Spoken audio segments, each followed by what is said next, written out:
self-love has become another trendy topic these days that has been exploited in consumerism and in commercialism. But what is it really? It's one, alignment with your higher self. So being in complete agreement with your higher self about you, which your higher self does nothing but love and respect you with the utmost love and appreciation.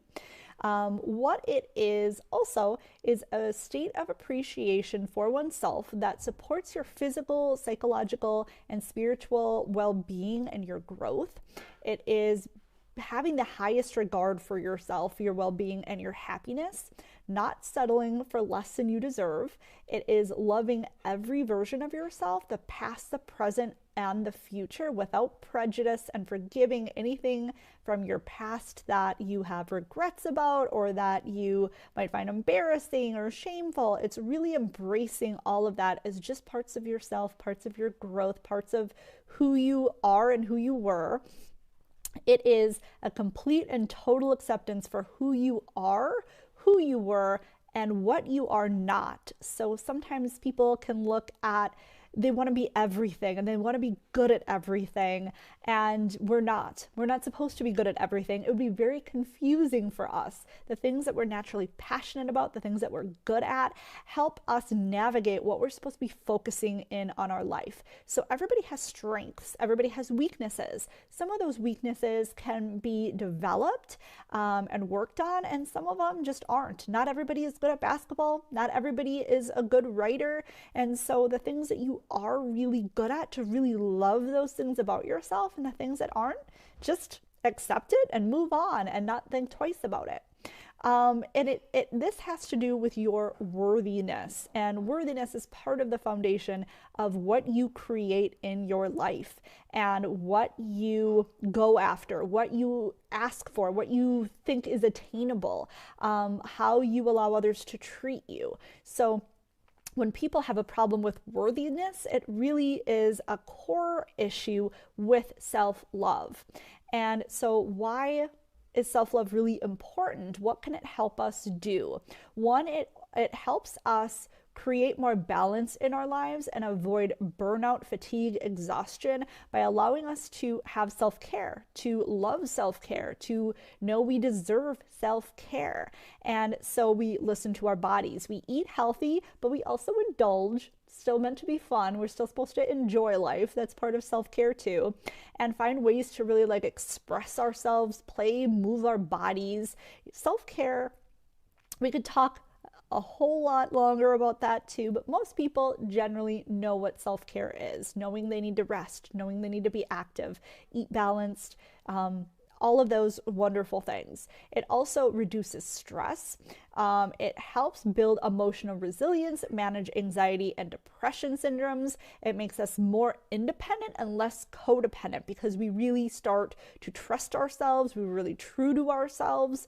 It is being able to take personal responsibility for ourselves, to self-regulate. Very important in our society. Not many people are conscious to do that in some area of their life, whether it's with food, alcohol, drugs, sex. There's this self-love is about self-regulation, what you need versus what you just want that will give you some sort of short-term benefit. It is really being able to have boundaries, very important, and self-love is the foundation to be able to say no to anything that doesn't align with you and not having a sense of guilt or shame about that. It is making healthy choices and not sacrificing our own well-being for other people.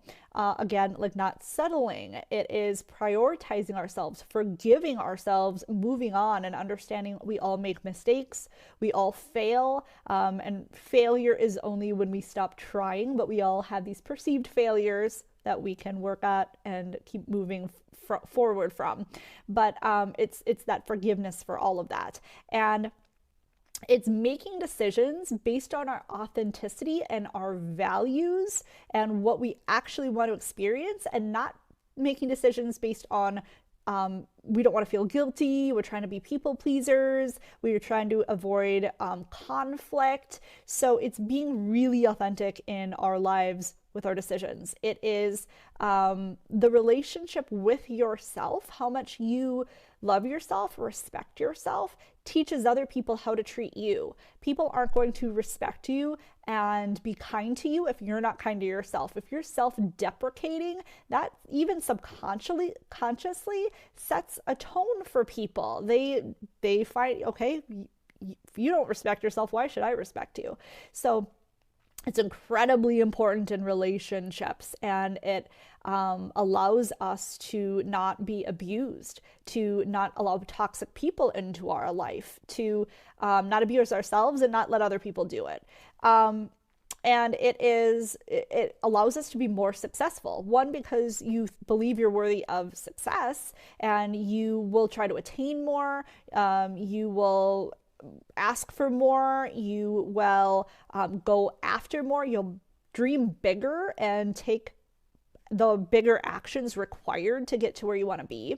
But it also makes you more productive because you'll procrastinate less. So a lot of times procrastination is some sort of harsh judgment in the shadow that we have, that we're trying to avoid some sort of discomfort. So we push it off, or we're just really exhausted and we procrastinate because we're too tired to get things done. It is also understanding that we don't want to change the narrative to fit our lives and ourselves. We want to understand how the narrative has already shaped our life and be able to then change the narrative for the life that we want to create or that we are creating. It's understanding that not trying to pour from an empty cup isn't because we'll just have more to give if our cup is full. And that's, a lot of people have problems understanding that. Like, oh, if my cup is empty or if my cup is full, then I have more to give. I can keep giving to people. Your cup should also be full though, because you love yourself and you want to have energy and you want to have a good life and you want to have good health and you want to enjoy life. And then yes, from that comes, you will have more to give, and you can give in better ways. You're at your higher version of yourself. So what you are giving is so much more pure and wonderful. But that just giving and just supporting other people, that again, that isn't self-love. That is trying to find your worthiness or acceptance or outside of yourself. So really, self-love is the entire foundation for your life. It is going to determine your overall well-being, your satisfaction, your happiness, your joy, your pleasure, your relationships. Everything in your life comes down to your self-love, how much you love, respect, and value yourself. So very important. And there's so many ways to work on self-love. One is just awareness, mindfulness, being really conscious, really working with that shadow energy and understanding how what goes on in the subconscious is going to affect that. Getting rid of toxic people out of your lives and toxic situations and toxic places out of your life. Really just taking care of yourself. So a lot of great ways to work on self-love. We'll be going over a lot of them in the next videos, different exercises to really explore where you might have weaknesses in self-love and self-appreciation, and where there might already be some strength there that you can feel really grateful for. So self-love, very important, especially in this time in the world, when it can be so easy to be caught up in everything that tells you all the reasons why you shouldn't love yourself. And it's going to be the foundation for what really gets you through the challenging times, centers, grounds you, and really helps you stay in alignment for as much ease, flow, and prosperity, success, joy, and the wonderful things that this life has to offer.